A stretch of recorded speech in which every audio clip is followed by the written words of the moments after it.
Bonjour Daniel. Bonjour Thierry. Est-ce que tu peux nous dire exactement c'est quoi une thérapie? Oui, alors, une thérapie, c'est un processus émotionnel et relationnel qui va permettre à la personne en fait de retrouver son développement personnel et sa croissance pour pouvoir s'épanouir comme elle le souhaite.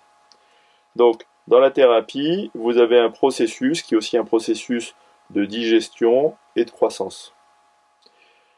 Par rapport à ça, ça va permettre à la personne de se libérer en termes de boulets du passé, et puis aussi de se libérer en termes de potentiel et en termes de ressources qu'elle a.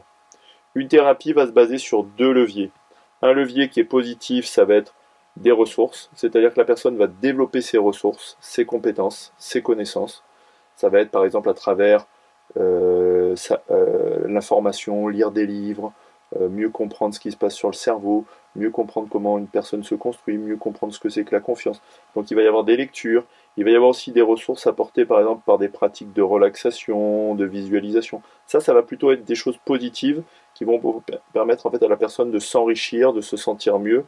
On va cultiver le positif et le bien, tout ce qui fait du bien, tout ce qui est ressources positives. Et puis il va y avoir aussi la partie sur digérer ce qu'on a sur la patate, sur le cœur.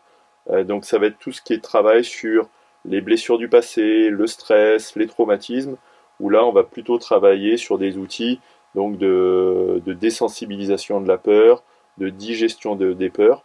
Et là il est important de vérifier que votre thérapeute il est bien compétent dans les deux domaines, c'est-à-dire qu'il travaille sur le développement des ressources et puis aussi la digestion du stress. Par rapport à ça, l'écueil fréquent, c'est que votre thérapeute va vous faire du bien, mais il va pas trop aller voir le mal. Donc vous allez avoir l'impression que ça va mieux parce que ça vous fait du bien, mais en fait au fond le mal il est toujours là parce que c'est pas avec du miel qu'on guérit une blessure. Voilà Daniel. Merci Thierry.